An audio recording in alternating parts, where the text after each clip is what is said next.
Golding hit a home run holding the staff together, and now they can be natty bound. This is the Locked On Ole Miss podcast.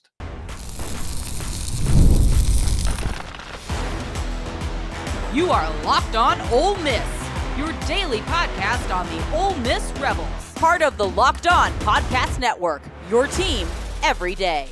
Welcome to the Locked On Ole Miss podcast, the most watched Ole Miss podcast out there. I'm your host, Stephen Willis, a 10-year veteran member of the national media with Yahoo Sports and a former Ole Miss staff member as well.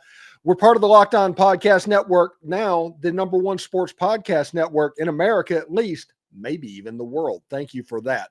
On today's show, Pete Golding is set to be verified and unveiled as the new head coach at a 2 p.m. Central Time press conference. We'll break down exactly what needs to be said and what Ole Miss fans are hoping to hear as he steps into this massive moment. We'll also talk through some potential assistant coaches for 2026 and what could be happening that direction and who could be in play for both the college football playoff now, because we have that list, and the future of the program. Next, we'll get into why Ole Miss should create a brand new postseason tradition.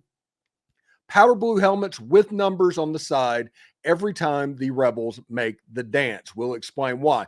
Call them JHV helmets, something the fans can look forward to the same way that Clemson is embracing their iconic orange pants for the playoffs. But first, all of Ole Miss landed most of their staff heading into the college football playoff. I think 9 coaches are back of the original assistants, and they're setting up the Rebels for a national title run, and they'll be America's team all the way through it. Mark my words on that. All of this and more on today's Locked On Ole Miss podcast. Remember, we're free and available in all the podcast apps and on YouTube, and a special hello to the insiders and everydayers that make the show what it is. Your team every day. Today's episode is going to be brought to you by FanDuel. If you want to be right in the middle of the action this season, visit FanDuel and place your NFL live bets all season long. So today was a interesting day. It started out with my podcast this morning where I basically set Lane Kiffin on fire, talking about everything that went on. It was talking about the sabotage campaign that Lane Kiffin was doing, and the tune changed a little bit today. Thank goodness the tune is changing. Maybe there's a cooling off process that is starting to happen. Either way, Ole Miss has their 9 assistants for the college football playoff. They're lacking a tight end coach. Joe Cox did not come back. He goes into team quitter, as does George McDonald, the wide receivers coach. Now, Dante Moncrief is already in that building. He could probably step into wide receivers coach right now and do the job that needs to be done. I'm sure there's an assistant tight ends coach in that building as well. And there are several people that know the offense that are going to be in there.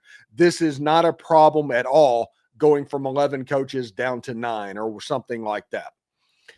Pete Golding, as the head coach, has done a spectacular job holding this staff together and doing what needs to be done for them to coach the playoffs.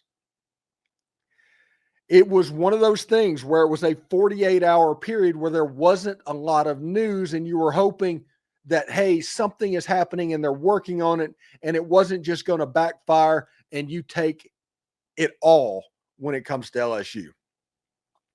Lane Kiffin put out a statement today after Charlie Weis was announced as a member of this staff that he was allowing Charlie Weis to coach at Ole Miss throughout the playoff with the full cooperation of LSU and staff. Charlie Weis kind of cooperated this, so it's fine. Lane Kiffin added that he called the playoff committee and let them know that Ole Miss's players should be treated fairly. Although Heather Dinich put out a tweet shortly after that said, the rankings have been done since yesterday, so I don't know who he called. The hay's kind of in the barn on that. So that is the situation we're in right now. But with Lane Kiffin, the narcissist, he has to take credit of everything that's going on. But I do appreciate that things seem to be cooling off a little bit to where something like this could happen. Because where we were yesterday is not where we are right now. Now, we still have problems. We still have real things. And this might be we're going to talk about the Pete Golding unveiling a little bit later on today. And what could come out in that unveiling with Chancellor Boyce and Keith Carter expected to speak as well as Pete Golding. Maybe that had something to do with it as well, but I'm not 100% sure. The fact of the matter is that Ole Miss will have basically its full complement of game planners and play callers for the college football playoff, and there's no reason whatsoever for the playoff to screw Ole Miss. But like Heather Dinich said in her tweet, the hay's been in the barn for about a week, and all the rankings and everything have been built before this information came out. So we'll see if Ole Miss actually gets dinged off of what happened. We'll get an idea tonight or yet last night. The ranking shows out there if you're interested in watching that. We did a live reaction to that, seeing whether or not Ole Miss got punished for what was going on. But Ole Miss shouldn't get punished for that, if that makes sense. But we'll see exactly what happens with Charlie Weis Jr. calling the plays. He calls 90% of the plays for Ole Miss football as it is in the booth. There's going to be argument. I know that during the course of the season, everything that was good was Lane Kiffin's doing, and everything was bad was Charlie Weis's doing. That's kind of been a thing amongst the fan base. That's just not true. Ole Miss goes too fast for that to be true. So Ole Miss is getting about 90% of their play calling on offense, all of their play calling on defense and special teams, and some of the better assistants for game planning, including John Garrison, who I think signed a 2-year contract moving forward at Ole Miss, and with him being the run game coordinator as well. Kevin Smith is going to stick around in Oxford. He has not gone down to LSU. He's probably, I think the bets are that he's going to end up down there. But for the playoff and finishing this run, it was very important. And with Pete Golding, there's kind of a wild card factor of what this team will be head coached like. Now, I don't think with Pete Golding you have to worry about going forward on 4th and 7 from your own 25 up by 10 points in the playoff. I don't think you have to worry about that with him. I don't think you're in a situation to where some of the weird decisions get made. He's going to take points because he realizes that if you get to 21, 24 points, you're likely going to win the football game. So he's going to get points every chance he has to get them. That's what I think is going to happen. Pete Golding could surprise the heck out of me and be a complete riverboat gambler. I don't know. But with him being a defensive coordinator, it feels like he would try and protect that defensive coordinator position, or that defensive position. So with all of the assistant coaches for Ole Miss in, and seriously, thank LSU, thank Lane Kiffin for the play calling for Charlie Weis and all that. We do appreciate that. That doesn't change anything that happened in the last 4 weeks. We do appreciate that you made a gesture of olive branch potentially to kind of help start to rectify the damage that you did. We do appreciate that. But the damage really did get caused. And you know that. And I can only imagine my show yesterday played a not so insignificant role in something like this happening, at least that statement. Because it was all true and it was indefensible. And hopefully everybody realized that watched that video. This Ole Miss team now has every piece in play to go make a massive run for the college football playoff. Whoever they play in the first round is likely going to be in Vaught Hemingway Stadium, which that's good to know. Vaught Hemingway Stadium. Raucous, loud. It's going to be absolutely nuts. We're going to talk about what Ole Miss should do in that game and how you go back to taking your identity back where over the last 6 years it's been gone. Not necessarily in a bad way, because branding-wise, Ole Miss has done a lot of stuff right over the last 6 years. But this is a way to go back to making it yours. We'll talk about all of that and more next. This is the Locked On Ole Miss podcast. NFL Sundays move fast. One big play and suddenly everything feels different. That's what makes live betting with FanDuel so exciting. Just so you're not just watching the game, you're reacting to it in real time. With FanDuel, you can place bets as the action unfolds. Every drive, every momentum swing, every highlight moment. Live betting is best when the game starts to shift and the receiver gets hot, or the defense tightens up, or the momentum flips after a turnover or going for it on fourth down. FanDuel lets you jump into the moment. Live spreads and money lines adjust instantly, and player props update as soon as the guy heats up. You can bet the next touchdown scores, drive results, totals, and more. It keeps you locked into every single snap, every drive, and every possibility. So if you want to be right in the middle of the action this season, visit FanDuel.com and place your NFL bets live all season long. FanDuel, the game moves fast, so can you. Do us a favor, like, subscribe, and comment on the video. Subscribe to the podcast on whichever audio podcatcher you're listening to, and give it a 5-star review. It costs absolutely nothing, but it helps keep all of this for free. Locked On is getting ready to change the game yet again, all in the name of having fun following your team.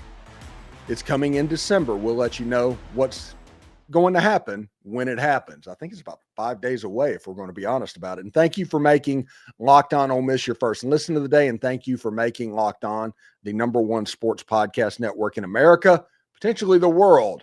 Thank you. You're the reason for that. And thanks to all the Loomers that listen to the show. I think we are like 4th in the Locked On College Network rankings for the number of views in November, right alongside the big boys. Thank you so much for that. We went over 700,000 views for the month of November, and that's all because of you. Thank you very much for that. So one thing that's really interesting to me, now that we can really start to focus on the college football playoff and focus on a home game, my focus is on what they're going to wear a little bit, since there's no opponent or anything else out there. We're still about 3 weeks away from the actual game. What is Ole Miss going to wear?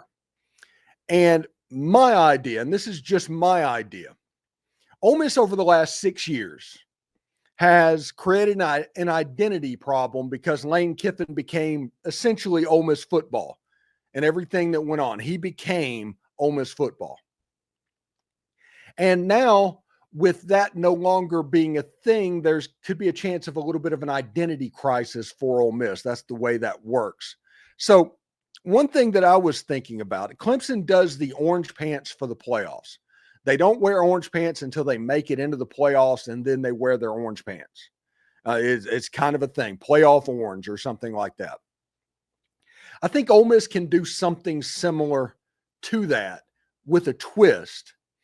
And what I am suggesting is, for this first playoff game, make it completely about Johnny Vaught. Everything. Make it all about his legacy and getting back where you belong and all of that. Talk about the game. Talk about Johnny Vaught. Celebrate what he did. And this is how we're going to start the new tradition for Ole Miss, if Ole Miss is willing to do it. Powder blue helmets with numbers on the side of the helmets. The Ole Miss decal comes off, the numbers go on both sides. Matt Luke used to do that against LSU. But make this especially for the playoffs. When you make the playoffs, the Ole Miss decal comes off, the numbers come on, and they get into their Johnny Vaught helmets. Make this a thing. Powder blue helmets, numbers, red jersey, gray pants. Traditionalists will love all of this. Break out the JHVs for the college football playoff and wear them as long as you're in there. Have the helmets with the number on the side all the way through a run in the college football playoff. If you do that, the fans would be all over it, and the pop in the stadium would be fantastic. Like I said, Ole Miss has a little bit of an identity problem coming. Do you just try and transfer it from Lane Kiffin to Pete Golding? Lane Kiffin's a little bit of a cult figure. So whenever you have a cult figure after that, there could be a lot of segmentation and all of that. This will be a way to unify the fan base over something that's not going away. It becomes a tradition. Notre Dame does something similar to this, as they put names on the back of their jersey in the postseason. They do not do that during the regular season, but they do it during the postseason. Ole Miss, their thing could be putting numbers on the side of the helmet, going into the playoffs. Ole Miss has never played a playoff game. So this is not a tradition one way or another. This is a literal chance to start a tradition. Make this game about Johnny Vaught. However you can make it about the 1962 team or the 59 team or those guys that were a glory days period before this last 6 years, make it about them. And if you do that, you are going to get a bump in the stadium. When you see Ole Miss run out of the tunnel wearing the numbers on the side of the helmets and all of that, it's going to harken back to the highlights that everybody saw growing up of those teams coming out. Put the numbers on the side of the helmets for the playoff game. Break them back out. I know you can do it. King Crane, I know they're back there somewhere, and I know we likely own a full set of them. But for the playoffs, make sure that you can do this. I do not think that the powder blue jerseys should be broken out one time in the college football playoff run, no matter how far Ole Miss runs. There's just too much Kiffin stink on them right now. Let them wait until next season and just go with the red and the navy blue. I think with the numbers on the side of the helmet, okay, that's the key part of this, the numbers on the side of the helmets. If you're wearing a home game jersey against, you have the red jersey, the gray pants, and the numbers on the side of the helmet, the powders. When you start off the second game, you might be the lower seeded team. You have to wear the powder blue jerseys because for some reason you don't have the red anymore. You have to wear those, and then you just do those with the white pants, but you have the powder blue helmets with the numbers on the side. And then if it gets back there to the point where you are a lower ranked team to where you get to wear the home jersey again, you go to the navy the next time you do it. The important thing is during playoff runs, if this happens, would be to make it about John Howard Vaught, who has a statue on campus. Ole Miss getting back to the playoffs, a big deal. Ole Miss having all the coaches, a big deal. This is the way, in my opinion. This and adopting Juice Kiffin, finding out what's going on and figuring out a way to adopt him as a university. Those are two things that need to happen right now. So we'll see exactly how it goes. Anyway, when we come back on the Locked On Ole Miss podcast, we'll tell you all about the Pete Golding press conference, what we expect to hear, all of that coming up next. So stick around.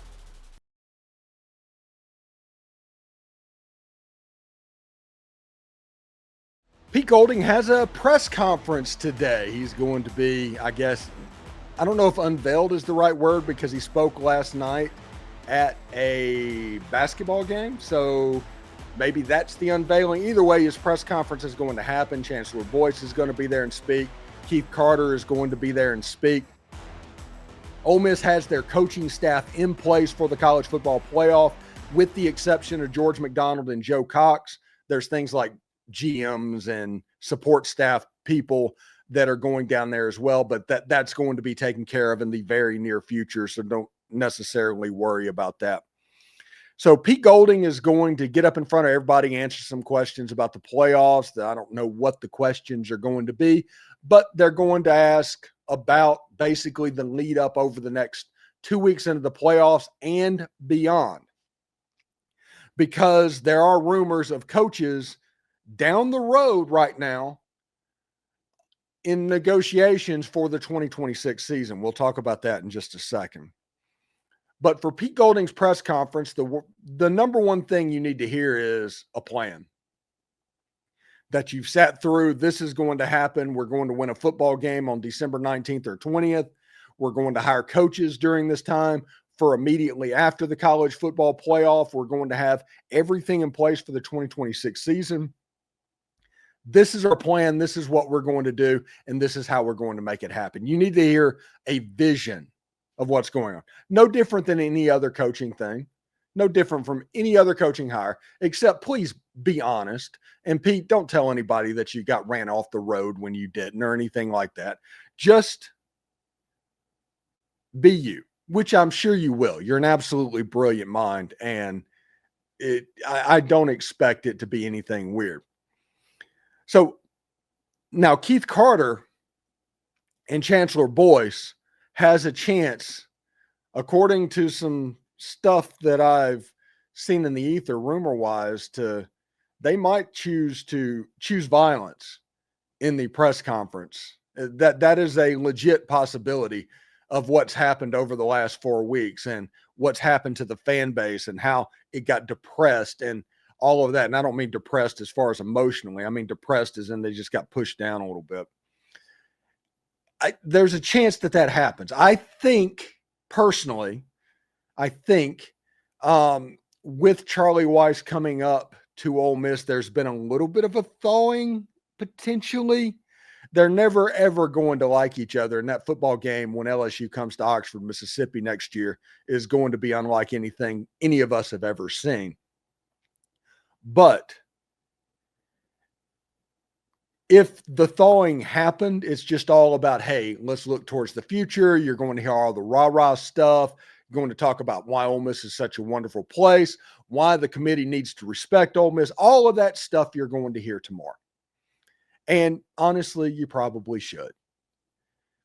If they choose violence, you're going to get a nice little rundown over the last 3 weeks, and it's going to make your skin crawl.